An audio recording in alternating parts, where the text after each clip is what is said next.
So when Nintendo Age was purchased, what was your involvement with that? Because you did get involved for a bit, and you had mentioned before to me that you had thought about and trying to save the site, but there were some issues with that. So, in your opinion, what sort of caused the demise of Nintendo Age? Because it was a few things that came together, and it just things didn't quite work out.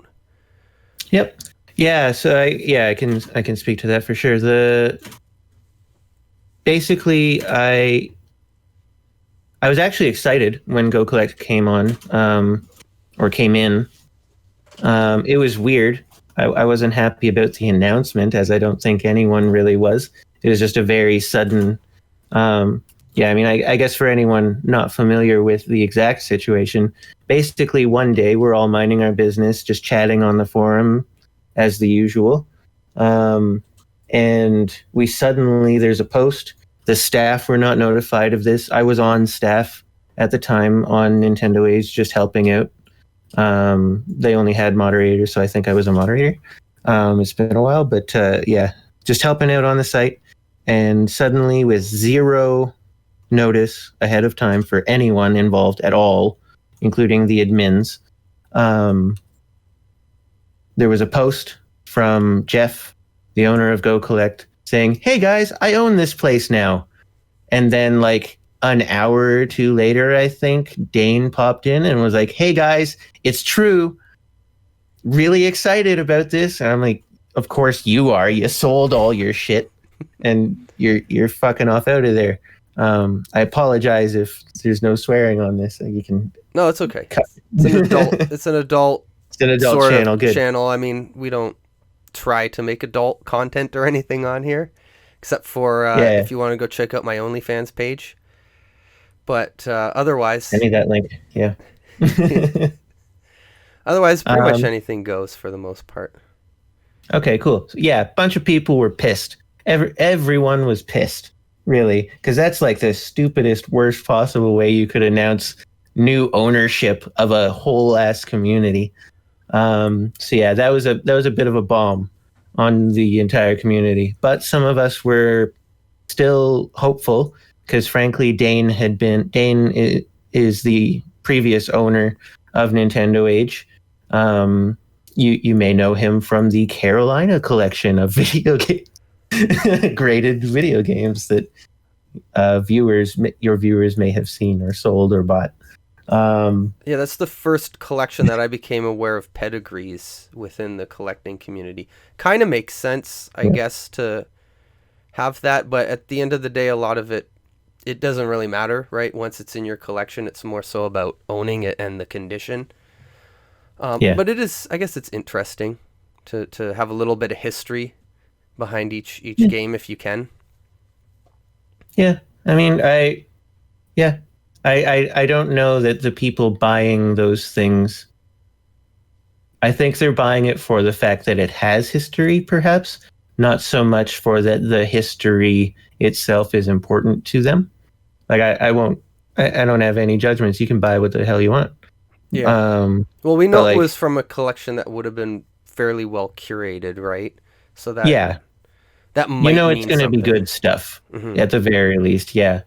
I personally wouldn't want anything from Dane.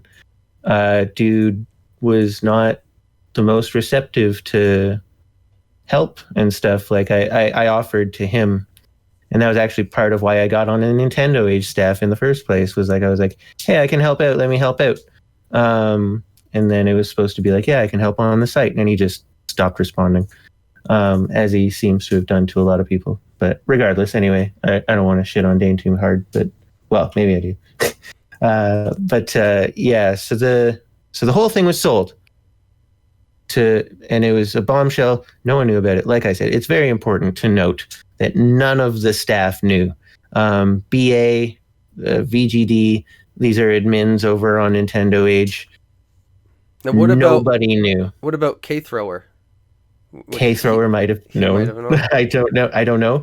Perhaps anyone involved at WADA might have known because they were all chummy, as far as I'm aware, with the Go Collect guys, because they were talking with Go Collect, Heritage Auctions, and everyone else about getting all of that set up. So they may have known. If they did, they didn't say anything. I don't recall the conversations. There was a thread in the staff section that was like, what the fuck? And I seem to recall everyone saying, yeah, I had no clue. I don't recall if they spoke up. They weren't particularly active at the time. They were very busy with WADA, I'm sure. So I can't remember names specifically, but I think there was a few members that did know and had like the option to buy Nintendo Age a year or so prior, maybe not quite a year.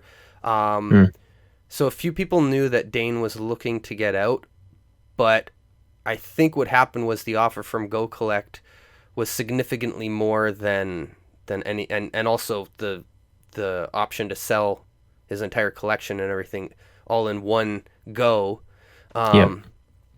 was a little bit more enticing than whatever the few members of the community in the know were able to kind of scrape together. Yeah, no one was offering Dane anywhere near enough money to buy a Nintendo Age. It wasn't worth his time to offload the site. So yeah, and he did, to my knowledge, he didn't really do much of anything even with regard to handing it off to Go Collect either. To your question earlier about the kind of downfall of the site, honestly, like Go Collect's, they're not in the build a community business. They're in the sell you a subscription business, and like, good on them. Fine, they're a business. They're a full on business. They have employees. They go to conventions. They sell shit. They have this subscription service. Making money is their goal. So fine. I can't really fault a business for wanting to make money. And I think honestly that from the information that I am aware of anyway, Dane would have, like, the whole site went down. The servers that were running Nintendo Age were being decommissioned, and myself and other people on staff, our technical people, the site was running, if I recall, on an AWS server, an Amazon Web Services, if that's the acronym, on an Amazon server, but it was from like 2001. So these things go away. They get decommissioned. They get taken down eventually. Obviously, it takes like 20 years before they need to do it, but it was a case where they needed to do it. Now, anyone who was running on that that hardware rather, was notified of it about a year prior to the sale of Nintendo Age. Dane would have gotten a message saying, hey, this is going to go down. It's going to disappear. FYI, please move your stuff off of this server onto something more reliable and newer. And he either didn't get the message because it was on a 20-year-old email, or he got the message and ignored it. I don't know. Obviously, I have no insight into that. But yeah, if I was Go Collect, I'd be pissed. Because they bought a thing that was imminently going to be destroyed, basically.